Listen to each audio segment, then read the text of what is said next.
actually going to have just a little bit of fun, and if it sounds like I'm enthusiastic, it's just because I'm having fun. So what we have is an adjustable pinion snubber, and what we have here is a traction bar.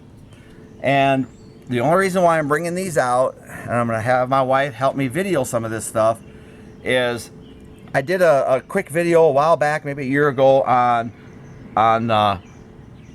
installing traction bars on a Duster. But I get told non-stop, whether it be on for A-Bodies Only, or whether it be in the comments below on my videos, or whether it be somebody in person, oh, you need to get rid of those traction bars. Traction bars do not work on Mopars. That's a Chevrolet thing or a Ford thing. Right away I get schooled. You have to run this adjustable pinion snubber. Okay, this adjustable pinion snubber was on my A-Bodies about 30 plus years ago. I'm gonna share with you my experience. Here's what you got to keep in mind. You have stock cars, you have cars that are tub, you have cars that are running mini spools, you have cars that got regular radial tires, you got cars that have they're tubbed out and they got a 12-inch print, or running pure drag slicks. Some are running DOT approved drag slicks. Some got super stock springs, some are back half, some got 4-link suspension. There's so many different variables, and so often people want to just paint all of those the same color. You cannot do that. My experience is this: if you have a stock suspension Duster, both of my Dusters, I have not changed the leaf springs on them. They got the factory leaf springs on them. They got open rear ends, which means they're not a sure grip, or if you don't know what that is, they're not posies. The reason why I'm not running this on my Dusters right now, and the reason why I have this car set up for this, I want to show you and explain to you what happens, and you got to understand how these work. Both of these work off of axle twist. This is where your pinion snubber would bolt to, and you have a pad right up above it, and this axle twist here, this axle twist wants to raise up like this. Okay, this would go up, hit that pad, and stop the axle twist. That's the purpose of that. Same thing when this here raises up. Zoom in over here at this traction bar. When this right here raises up, this is going up with it, stopping the axle twist and hitting the front up here by your leaf spring eye. Okay, so what's the difference? It sounds like it would be the same thing. Here's the difference. If you have an open differential, in other words, you don't have a posi or a sure grip, if it's open, okay, it's going to spin the tire of least resistance, which will be on a flat asphalt road, will be this one. And the reason why it will always be this one, and the first thing someone's going to say is, well, your driver sits on the driver's side. True, that helps. But this is what happens. When the drive shaft turns this over, zoom in on this side right over here. What this is trying to do, remember I told you two things happen in the action. This is trying to twist this way, but also this is where the traction bar does something different than the pinion snubber on an open rear end. When you give it gas, a hard acceleration, instead of turning the drive shaft, it would rather take this rear end and twist it and spin it like that. It would rather lift this side up. Okay, that's what it would rather do. So I want you to picture that what happens here. You floor a car, accelerate hard, it's wanting to pick up on this side and plant that one in the ground. You tell me what side is going to spin an open rear end, this side or this side. Obviously, with the driver sitting over here and this trying to pick itself up off the ground and flip over that way, it can't, but it's trying to. You're taking all the weight off of this side and applying it to this side, And then you get your one tire fire right over here. Woohoo! Let her spin, right? Zoom in right down here. This does nothing whatsoever to stop this rear end from lifting up. Zero, nada. You can put this on there till it's right up against the floorboard, floor it. You will not get axle twist this way. You won't twist the axle this way, but you're not stopping the weight from coming off of this tire, because it's going to try to. There's flux in your leaf springs. It's going to want to go boom, like that. All right? So the people that say, oh, you got the wrong thing on there. I'm not making fun of them. They can run what they want. But if you got a factory leaf spring setup with an open rear end, this does something this does not. Okay, hon. I'm going to take this.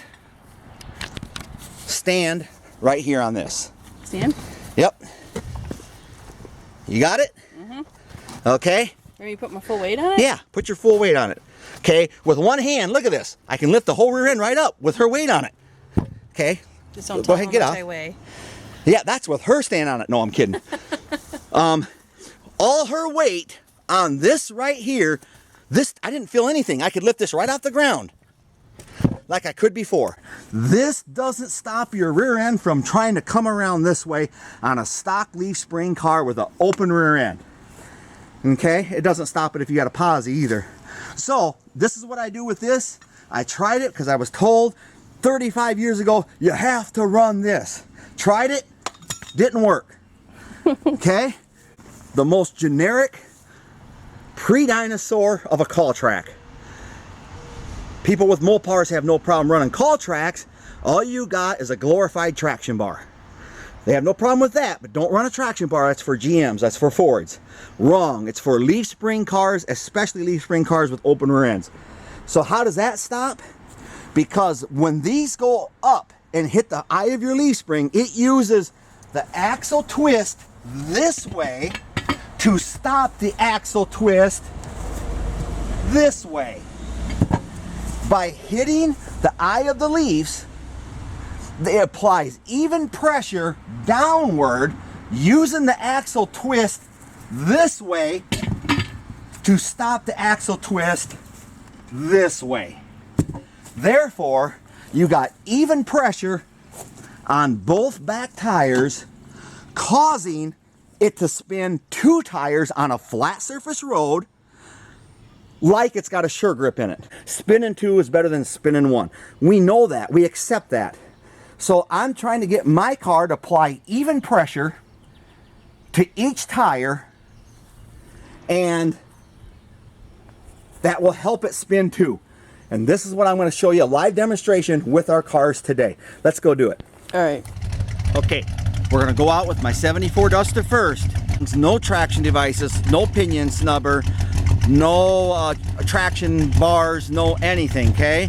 With regular street radio tires, okay? And my goal with this car is to see if I can't get it. Okay, it's a 318. It does got slant 6 torsion bars in it, which should help with aid with the traction. But I'm going to show you, I'm going to try the best I can. I want it to spin 2 tires. I want 2 tires spinning, no traction device. Okay, let's go out and see if we can accomplish that. Come on, hon.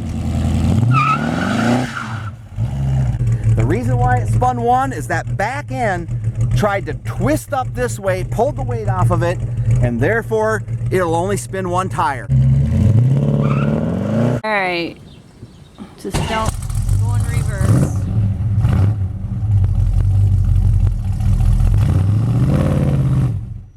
Nice. Okay, she's gonna record me, and I'm gonna show you. Obviously I didn't switch my tires out. This car has a lot more bottom end torque. It's got a 360 in it.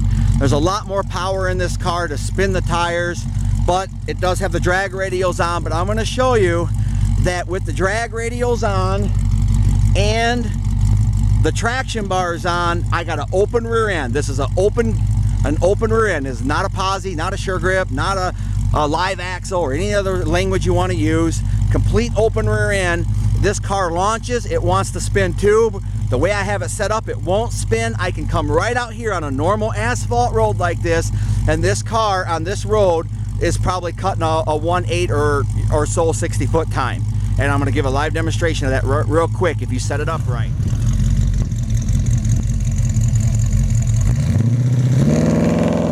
With this car, what I was trying to show, obviously I wasn't going to try to show you that it lays 2 black marks. To do that, I would have to remove the drag radials, put on normal tires. I'm not going to go through the work to swap out tires just to put them right back.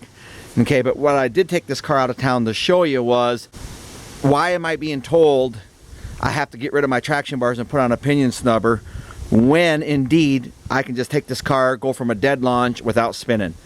Can I get more traction than that? No, you absolutely can't. Once you're not spinning, you're not spinning. This car has cut consistent 1/8 60-foot times. I know that might be slow to some people, but when you got a mild car with 294 open rear end and a stock torque converter in it, you know, I'm not sure what you're expecting. But this car probably has the power to hook up to a 1.7 or a 1.6, even a 60-foot time. Probably can run mid-11s with my open rear end if the car had the power under the hood to do that, without breaking the tires loose. And that's what I'm talking about. This car has traction bars on it and the DOT tires. The leaf springs are factory stock. I didn't tweak or tune or change my torsion bars. I did not put the 80 or the 90-10 or 80-20 shocks on the front of it. And I just wanted to give that little example, is that, hey, you can make these cars work. Spinning isn't winning if you're trying to race somebody, you know, at the drag strip or whatever all you got going on.